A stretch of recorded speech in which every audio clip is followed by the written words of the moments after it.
Now, very often, and there's no lie in what I'm saying right now, very often, right, we have teachers being on the receiving end of flack or slack. Oh, teachers in Nigeria are not doing very well. Teachers don't do this. They don't get training. Look at the lots of the teachers in the Nigerian economy, in the Nigerian society. Oh, a teacher's reward is in heaven. That's what we used to hear when we were kids back in the 90s. But now, anybody would like to have their reward whilst they're alive, because, a dead dog knows no fear, because they don't feel anything, they're gone, right? But when you have fear, when you have hopes, you can enjoy. That's why dogs really like their owners. Anyway, that analogy is not to demean or to disregard or to, as it were, denigrate anybody, least of all, or if not most particularly, the teachers. But this story I'm sharing with you right now is not a story from a few years ago. This is a story connected to one from a few years ago, but I got to hear this just 2 days ago. Every single time, I keep asking myself, why is it whenever I go out, these kind of things just keep happening to me? I don't know what it is, but I'm not eavesdropping, but I get to find and listen to conversation, please. And so this lady was purchasing fruits, just like me. I was about to buy fruits, right? And as she was purchasing hers, she noticed that I was looking over at some pear and some bananas. All right. And the woman said, I just got these ones. They're fresh. And then apples, caught her eyes. And I was also looking at the apples. Man, you just, these are something new. How much? And she said it was 500 naira. I was shocked. First time I'm hearing apples for 500 naira. But, hey, it's the economy. Is where we are right now. We can't do anything about it. It is what it is, after all. Right? Fair enough. Fair is fair. Now, while she was buying, she says, look, I can pay for 2, right? And I'll come back later. I'll send my daughter to come and carry the rest. The fruit seller obviously knows the woman and says, sure, no problem. And then the woman said something that was very profound, because she was rummaging through her purse. It's like, I don't have change. These children, These children.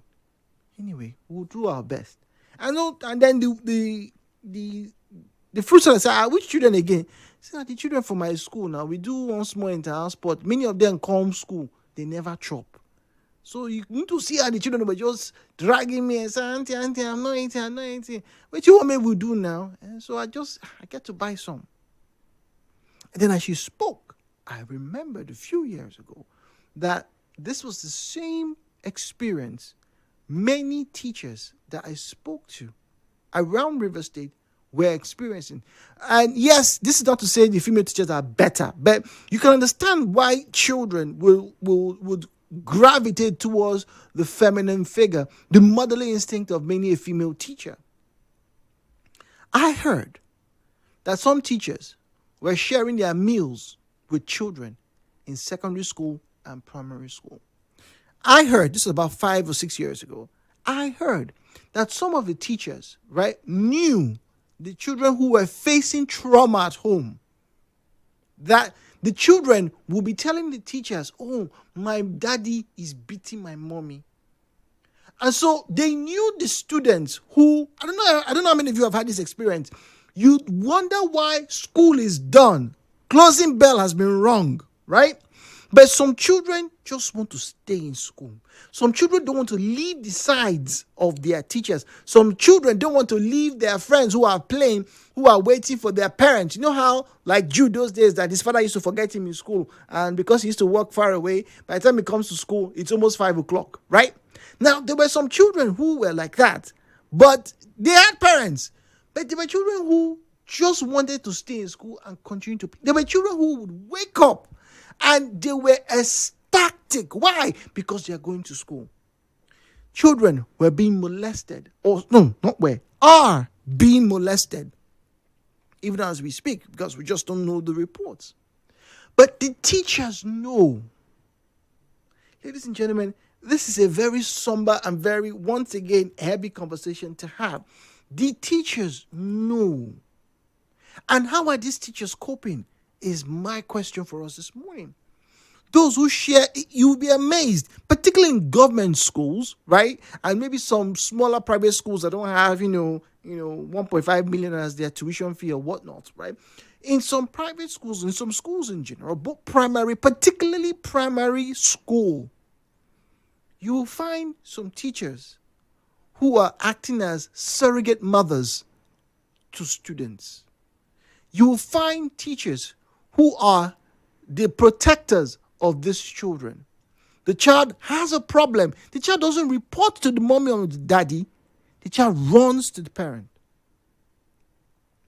There are stories, ladies and gentlemen, of teachers who have to share their own salary, as meager as it is, to involve 2, 3, sometimes 5 children from their school, because they know that their parents can't afford the meals that this child needs every day. I am not painting an angelic image of all the teachers. Please do not get me wrong. But the question is, how are Nigerian teachers coping with the trauma that the children, some children, are facing? When we come back, I hear from you. My name is Jude. Good morning.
Nigeria Info FM.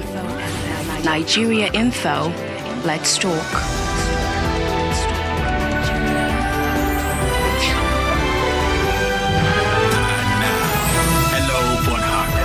With Jude on 92.3 Nigeria Info.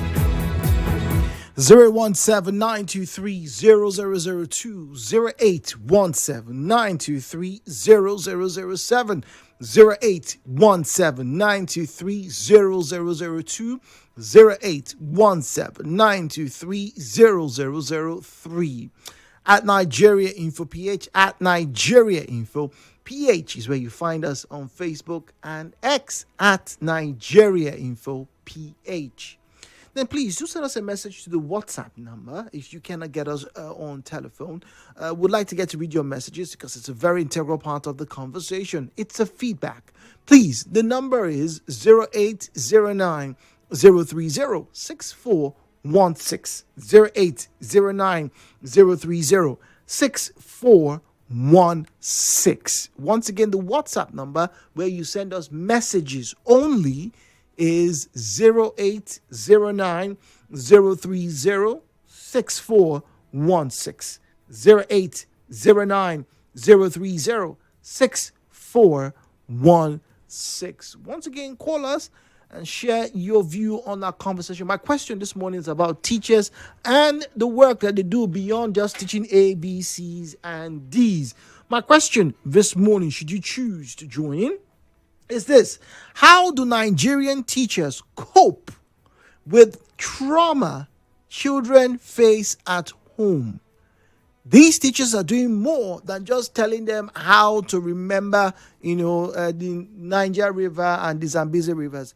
A lot more is going on that your children are not even sharing with you.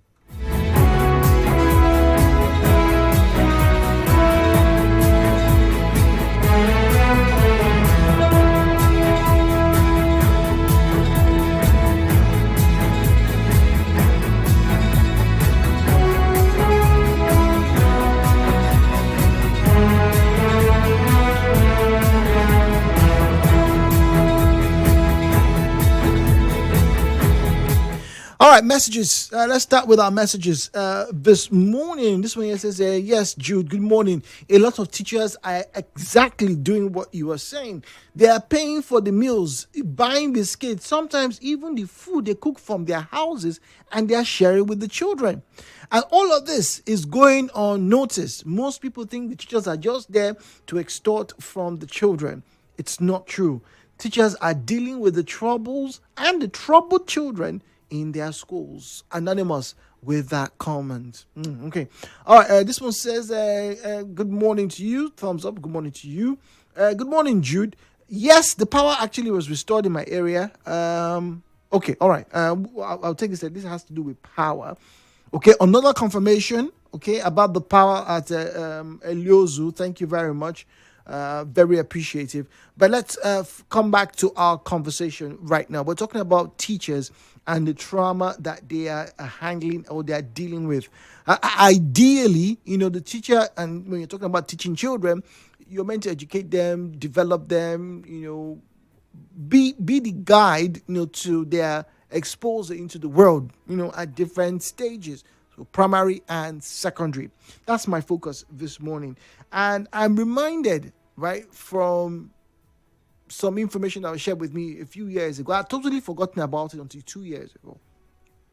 That some teachers in this country, in River State, let me narrow it down to River State, please. Some teachers in River State are doing more than just teach their children A, B, C's, and D's. Some teachers are the surrogate parents, surrogate mothers, particularly for the females. Some teachers are the surrogate mothers of some children. Some mothers, some fathers don't know when their daughter started their menstrual flow.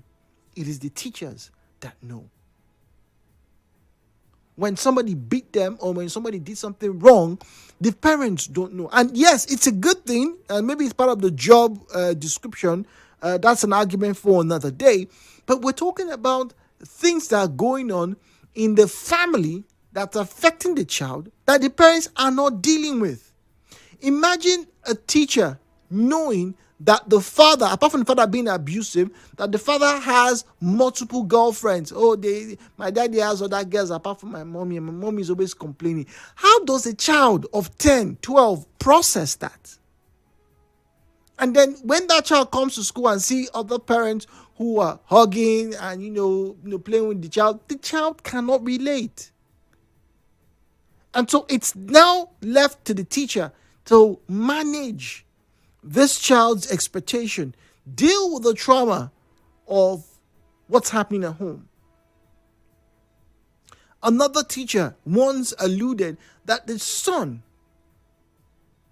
of these parents, that's her student, the son got to find out that the mother was directly involved in some stealing in the area. Because he saw his mother. And the things that they were complaining about were in their house. Imagine a child coming to school with that body. What's wrong with you? Auntie, this thing I want to tell you. I know there's something that happened in our yard, as they say those days. That thing that they say got missing. It was my mother that took it.